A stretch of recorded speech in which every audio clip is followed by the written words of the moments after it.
কল্পনা করুন এমন একজনের শরীর যার চামড়া প্রতি মুহূর্তে পুড়ে ছাই হয়ে যাচ্ছে, পরক্ষণেই আবার নতুন চামড়া গজাচ্ছে, আবার পুড়ছে। একবার দুবার নয়, কোটি কোটি বার। 1 বছর নয়, 1 যুগ নয়, পৃথিবীর হিসাবে পার হয়ে গেছে 1000 কোটি বছর।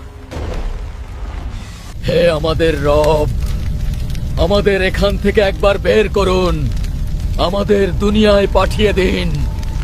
জাহান্নামের সবচেয়ে গভীর গর্তে আগুনের এক সিন্দুকের ভেতর কুঁকড়ে পড়ে আছে একটি যন্ত্রণা কাতর সত্তা।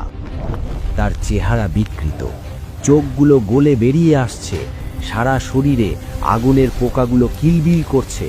সে চিৎকার করতে চাইছে, কিন্তু তার গলা দিয়ে কোনো আওয়াজ বের হচ্ছে না, বের হচ্ছে শুধু ফুটন্ত ধোঁয়া। কে এই সত্তা?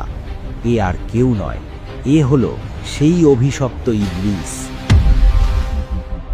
যে বলেছিল, আমি আদমের চেয়ে শ্রেষ্ঠ। কেন আমি নত হব হই নগণ্য মাটির পুতুলের সামনে? আজ 1000 কোটি বছর পর তার সেই অহংকারের পরিণতি কি? আজ সে জাহান্নামের গভীরে কি করছে? সময় বা কাল দুনিয়াতে আমাদের কাছে খুব দামি, কিন্তু আখেরাতে, বিশেষ করে জাহান্নামে, সময় বা টাইম এক অভিশাপ। আল্লাহ তাআলা ইবলিসকে কেয়ামত পর্যন্ত হায়াত দিয়েছিলেন।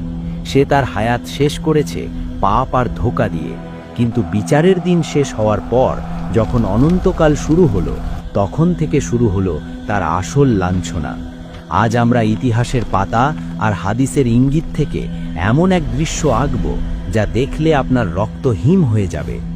আজকের ভিডিওতে আমরা দেখব 1000 কোটি বছর আগুনে জ্বলার পর শয়তানের শারীরিক গঠন কেমন হয়েছে, তাকে কি খেতে দেওয়া হচ্ছে, এবং এত বছর পর সে তার সঙ্গীদের সাথে কি আচরণ করছে।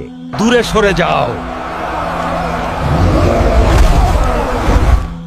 আল্লাহ তাআলা কেন তাকে কুকুরের সাথে তুলনা করবে?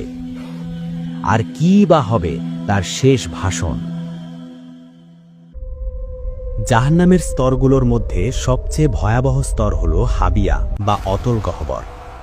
দুনিয়ার আগুন যার কাছে বরফের মতো মনে হবে, এতটাই উত্তপ্ত সেই স্থান।